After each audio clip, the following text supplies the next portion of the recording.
പഴമ മോശമാണെന്നല്ല അതിനർത്ഥം. പഴമയുടെ പാരമ്പര്യത്തെ നിലനിർത്തിക്കൊണ്ട് തന്നെ പുതുമയെ കൈകൊടുത്ത് സ്വീകരിക്കാൻ വേണ്ടി തയ്യാറാകണം എന്ന സന്ദേശം. ഇത് ആത്മീയ വിദ്യാഭ്യാസം മാത്രമല്ല, ഭൗതിക വിദ്യാഭ്യാസം കൂടി തന്ന് ലോകത്തെ വലിയ സന്ദേശം എത്തിക്കാൻ വേണ്ടിയിട്ടാണ് എന്ന് അദ്ദേഹം ഉദ്ഘാടന പ്രസംഗത്തിൽ സൂചിപ്പിച്ചു. അധ്യക്ഷ പ്രസംഗത്തിൽ പറഞ്ഞൊരു വാചകം ഹൃദയ വിശാലതയാണ്. അഭിനന്ദനായ പാലക്കാട് തങ്ങൾ പറഞ്ഞത് ഹൃദയ വിശാലതയാണ്. പിന്നെ രണ്ടാമത്തെ ബഹുസ്വരതയാണ്. ആളുകൾ കൂടി ജീവിക്കുന്ന ഒരു ബഹുസ്വര സമൂഹത്തിലാണ് നമ്മൾ ജീവിക്കുന്നത് എന്നുള്ള ഓർമ്മപ്പെടുത്തൽ. ഇന്ന് ഇസ്ലാമോഫോബിയോ പ്രചരിപ്പിക്കാൻ വേണ്ടി ശ്രമിക്കുന്നവർക്കെല്ലാം, ഇടുങ്ങിയ ചിന്തകൾ പ്രസരിപ്പിക്കാൻ വേണ്ടി ശ്രമിക്കുന്നവർക്ക് ഉള്ള മറുപടിയാണ് ഇന്ന് ഈ സർവകലാശാലയുടെ മുറ്റത്ത് നിന്നും ഉയർന്നു കേൾക്കുന്നത് എന്ന സന്തോഷത്തോടു കൂടി പറയാൻ ഞാൻ ആഗ്രഹിക്കുന്നു. ഞാൻ എപ്പോഴും പറയും, 20-ാം നൂറ്റാണ്ടിന്റെ ആദ്യ പകുതിയിൽ ലോകത്ത് സംഭവിച്ചത് തന്നെ 21-ാം നൂറ്റാണ്ടിന്റെ ആദ്യ പകുതിയിലും ലോകത്ത് എല്ലായിടത്തും നടന്നുകൊണ്ടിരിക്കുക. ഹിറ്റ്ലറെയും മുസോളിനിയെയും സ്റ്റാലിനെയും പോൾപോട്ടിനെയും, രണ്ട് മഹായുദ്ധങ്ങളെയും, കോടിക്കണക്കിന് മനുഷ്യരുടെ മരണത്തെയും ദുരന്തങ്ങളെയും അവരുടെ ടോർച്ചറിങ്ങിനെയും നാടുകടത്തലിനെയും എല്ലാം കണ്ട ദുരന്തമായിരുന്നു 20-ാം നൂറ്റാണ്ടിലെ ആദ്യ പകുതിയെങ്കിൽ അതിന്റെ വേറൊരു ഫോർമാറ്റാണ് 21-ാം നൂറ്റാണ്ടിന്റെ ആദ്യ പകുതിയിൽ ലോകത്തെല്ലായിടത്തും ആവർത്തിക്കപ്പെടുന്നത്.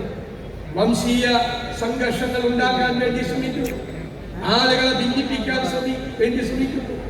ഭിന്നിപ്പിന്റേതായ ഒരു ഹേറ്റ് ക്യാമ്പയിൻ. ഞാൻ ഇന്ത്യയിൽ മാത്രം നിന്നുകൊണ്ടല്ല പറയുന്നത്, ലോകത്തെല്ലായിടത്തും ആ വിദ്വേഷത്തിന്റെ ക്യാമ്പയിനാണ് അവരുടെ എല്ലാം ആയുധം. ഞാൻ ബഹുമാന്യനായ MP സമദാനി സാഹിബിനോട് പറഞ്ഞു, 20-ാം നൂറ്റാണ്ടിന്റെ ആദ്യ പകുതിയിൽ ഹിറ്റ്ലർക്ക് വേണ്ടി പ്രചരണം നടത്താനുണ്ടായിരുന്നത് ഗീബൽസ് ആണെങ്കിൽ, ഇന്നത്തെ ഭരണാധികാരികൾക്ക് വേണ്ടി ഇത്തരം ദുഷ്പ്രചരണങ്ങൾ നടത്താൻ വരുന്നത് PR ഏജൻസികളാണ്. ഗീബൽസ് ചെയ്തുകൊണ്ടിരുന്നത് തന്നെ ഈ നൂറ്റാണ്ടിന്റെ ആദ്യ പകുതിയിൽ ഈ PR ഏജൻസികൾ ആവർത്തിക്കുന്നു. അവര് തെറ്റായ പ്രചരണങ്ങൾ നടത്തുന്നു. അവര് മനുഷ്യരെ ഒറ്റപ്പെടുത്താൻ വേണ്ടിയിട്ട് ശ്രമിക്കുന്നു. അത് ലോകത്തിന്റെ വിവിധ ഭാഗങ്ങളിൽ നിന്ന് കേൾക്കുന്നുണ്ട്, ഡൽഹിയിൽ നിന്ന് കേൾക്കുന്നുണ്ട്. പക്ഷേ നമ്മളെ ദുഃഖിപ്പിക്കുന്നത് അത് തിരുവനന്തപുരത്ത് കൂടി നിന്ന് കേൾക്കുന്നു എന്നുള്ളത് നമ്മളെ വേദനിപ്പിക്കുക ഒന്നാണ്. തങ്ങളിവിടെ സൂചിപ്പിച്ചതുപോലെ കേരളം വളരെ വ്യത്യസ്തമാണ്. വ്യത്യസ്തമായ വഴികളിലൂടെ യാത്ര ചെയ്ത് ഈ രാജ്യത്തിന് മാതൃക നൽകേണ്ട സംസ്ഥാനമാണ് കേരളം. ആ സംസ്ഥാനത്തും ഈ ഇസ്ലാമോഫോബിയയുടെ വേറൊരു പുതിയ ഫോർമാറ്റ്, തങ്ങളെ വരെ കേന്ദ്രീകരിച്ചുകൊണ്ട് ഒരു ആക്രമണം നടത്താൻ ശ്രമിക്കുന്നു. ഇവിടെ ഞാൻ സൂചിപ്പിച്ചത് മുനമ്പം സംഭവം ഉണ്ടായപ്പോൾ രണ്ട് സമുദായങ്ങളെ, രണ്ട് മതങ്ങളെ വ്യത്യസ്ത ചേരിയിലാക്കി അവരെ ശത്രുക്കളാക്കി പരസ്പരം ഭിന്നിപ്പിക്കാൻ ശ്രമിച്ചപ്പോൾ പാണക്കാട് സാദിഖ് അലി ശിഹാബ് തങ്ങളുടെ ഭാഗത്ത് നിന്ന് ഒരു വലിയ ഇടപെടലുണ്ടായി. സിദ്ദിഖ് സാഹിബും കൂടെ ഉണ്ടായി. അവർ എറണാകുളത്തേക്ക് വന്ന് ക്രൈസ്തവ മേലധ്യക്ഷന്മാരുമായി നടത്തിയ ഒരു കൂടിക്കാഴ്ച, ഞാൻ പറയും, അത് കേരളത്തിന്റെ സാമൂഹ്യ രാഷ്ട്രീയ ചരിത്രത്തിൽ അടയാളപ്പെടുത്തേണ്ട ഒരു അധ്യായമായി ഇന്ന് മാറി. അതാണ് അദ്ദേഹം ഇന്നത്തെ പ്രസംഗത്തിൽ പറഞ്ഞത്. ഭിന്നിപ്പിക്കാനല്ല, ആളുകളെ കൂട്ടിച്ചേർക്കാനാണ്. ഭിന്നിപ്പിക്കാനായി വന്ന എല്ലാവരുടെയും തന്ത്രങ്ങളെ ഇല്ലാതാക്കി യോജിപ്പിന്റെ അന്തരീക്ഷം ഉണ്ടാക്കി, ക്രെഡിബിലിറ്റി, വിശ്വാസ്യത ഉണ്ടാക്കി. അദ്ദേഹം പറഞ്ഞു, നിങ്ങളെ ഇവിടെ നിന്ന് ഇറക്കിവിടാൻ ഒരു മുസ്ലിം സംഘടനയും ഉണ്ടാവില്ല, നിങ്ങളോടൊപ്പമായിരിക്കും എല്ലാവരും എന്ന് പറഞ്ഞ അദ്ദേഹത്തിന്റെ വാക്കുകൾ അവരിന്ന് വിശ്വാസ്യതയോടുകൂടിയാണ് ഹൃദയത്തിൽ ഏറ്റുവാങ്ങിയത്. ആ സന്ദർഭത്തിൽ അഭിവന്ദ്യനായ ജിഫ്രി തങ്ങളും ആ നിലപാട് സ്വീകരിച്ചു എന്നുള്ളത് പ്രത്യേകം ഞാനിവിടെ പരാമർശിക്കാൻ ആഗ്രഹിക്കുന്നു. എല്ലാവരും ഒരുമിച്ച് നിന്നുകൊണ്ട് ഭിന്നിപ്പിക്കാനുള്ള തന്ത്രങ്ങളെ തകർത്ത് നമുക്ക് ഒന്നിച്ചു നിൽക്കാൻ കഴിയുമെന്ന് അഭിമാനത്തോടെ ഈ കേരളത്തിൽ നിന്നുകൊണ്ട് നമുക്ക് ലോകത്തോട് വിളിച്ചു പറയാൻ കഴിഞ്ഞു എന്നുള്ളതാണ് പ്രത്യേകത. ഇന്ന് മലപ്പുറത്തെ ഒറ്റപ്പെടുത്താൻ ശ്രമിക്കുന്നു, മലപ്പുറത്ത് മുഴുവൻ കുഴപ്പമാണ് എന്ന് വരുത്തി തീർക്കാൻ ശ്രമിക്കുന്നു. അതെല്ലാം ഇസ്ലാമോഫോബിയയുടെ വേറെ ഭാഗങ്ങളാണ്. ഒരു ലേഖനത്തിൽ പരിണതപ്രജ്ഞനായ ഒരു നേതാവിനെ കൊണ്ട്, അദ്ദേഹമാണോ എഴുതിയത് എന്ന് എനിക്കറിയില്ല, അദ്ദേഹത്തെ കൊണ്ട് എഴുതി ഈ വിഭജന കാലത്ത് ഏറ്റവും കൂടുതൽ പാകിസ്ഥാൻ വാദം ഉണ്ടായത് മലപ്പുറത്ത് നിന്നാണ്. ഒന്നന്ന് മലപ്പുറം ഉണ്ടായിരുന്നില്ല. അത് പഴയ മദിരാശി സംസ്ഥാനത്തിന്റെ ഭാഗമായിരുന്നു ഈ പ്രദേശം എന്ന് പറയുന്നത്. ഈ ആക്ഷേപം ഉന്നയിക്കുന്ന ആളുകൾ ഇന്ത്യയിലെ എല്ലാ പ്രവിശ്യകൾക്കും സ്വാതന്ത്ര്യം കൊടുക്കണം എന്ന് അന്ന് വാദിച്ച ആളുകളാണ്. ഇവിടെ നിന്ന് ഒരു ശബ്ദം ഉണ്ടായില്ല. ഭരണഘടനാ അസംബ്ലിയിൽ രാജ്യത്തിന് വേണ്ടി വീറോടെ വാദിച്ച സീതി സാഹിബിനെ വരെ ആ ലേഖനത്തിൽ അപമാനിച്ചു. ഇതൊക്കെ പറയുന്നത് ഇതെല്ലാം വേറെ തന്ത്രങ്ങളാണ്, വേറെ രീതികളാണ്. എന്താണ് ഡൽഹിയിൽ നിന്നുകൊണ്ട് കുറെ ആളുകൾ ഭിന്നിപ്പുണ്ടാക്കാൻ ശ്രമിക്കുന്നത്? അവരുടെ കയ്യാളുകളായി, അവരുടെ ശബ്ദമായി, അവരുടെ ജിഹ്വയായി ചില ആളുകൾ കേരളത്തിലും അത് ഉണ്ടാക്കാൻ പോകുന്നു, ഉണ്ടാക്കാൻ ശ്രമിക്കുന്നു എന്നതിന്റെ സൂചനകളാണ്. സെപ്റ്റംബർ 21-ാം തീയതി മലപ്പുറം ജില്ലയെ കുറിച്ച് ഡൽഹിയിലെ ദേശീയ മാധ്യമങ്ങളിൽ ഒരു PR ഏജൻസിയുടെ വാർത്ത കൊടുത്തു. മലപ്പുറം വളരെ മോശമാണ്, കുഴപ്പം പിടിച്ച ആളുകളാണ് ഇവിടെ ഉള്ളതെന്ന്. 21-ാം തീയതി ഒരു പത്രസമ്മേളനം നടന്നു. ആരാണെന്ന് ഞാൻ ഇവിടെ പറയുന്നില്ല. 29-ാം തീയതി ഹിന്ദു ദിനപത്രത്തിൽ ഒരു അഭിമുഖം കൊടുത്തു. ഈ 3 കാര്യത്തിലുമുള്ളത് ഒരേ കമ്പ്യൂട്ടറിൽ അടിച്ച മലപ്പുറം വിരുദ്ധ പ്രസ്താവനകൾ തന്നെയാണ്. ആരെ സന്തോഷിപ്പിക്കാൻ വേണ്ടിയിട്ടാണ്? ഇവിടെ എന്താ കുഴപ്പം? ഇത്രയും സൗഹാർദ്ദം എവിടെയാണുള്ളത്? ഇത്രയും സ്നേഹം എവിടെയാണുള്ളത്?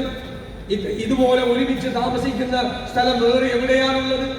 ഈ സ്നേഹത്തിന്റെ, സൗഹാർദ്ദത്തിന്റെ, സാഹോദര്യത്തിന്റെ ഭൂമിയെ കുറിച്ച് മോശമായ പ്രചരണം നടത്തി ചിലരുടെ ഗുഡ് ബുക്കിൽ ആകാൻ വേണ്ടി പലരും ശ്രമിക്കുമ്പോൾ നമ്മൾ അതിന് മറുപടി കൊടുക്കേണ്ടത് തങ്ങളുടെ പറഞ്ഞ മനോഹരമായ വാക്കുകളിലൂടെയാണ്, ഹൃദയ വിശാലതയിലൂടെയാണ്, എല്ലാവരെയും ചേർത്ത് നിർത്തിക്കൊണ്ടാണ്, ഹൃദയത്തോട് ചേർത്ത് നിർത്തിക്കൊണ്ടാണ് എല്ലാവരോടും നമ്മൾ പെരുമാറുന്നത്.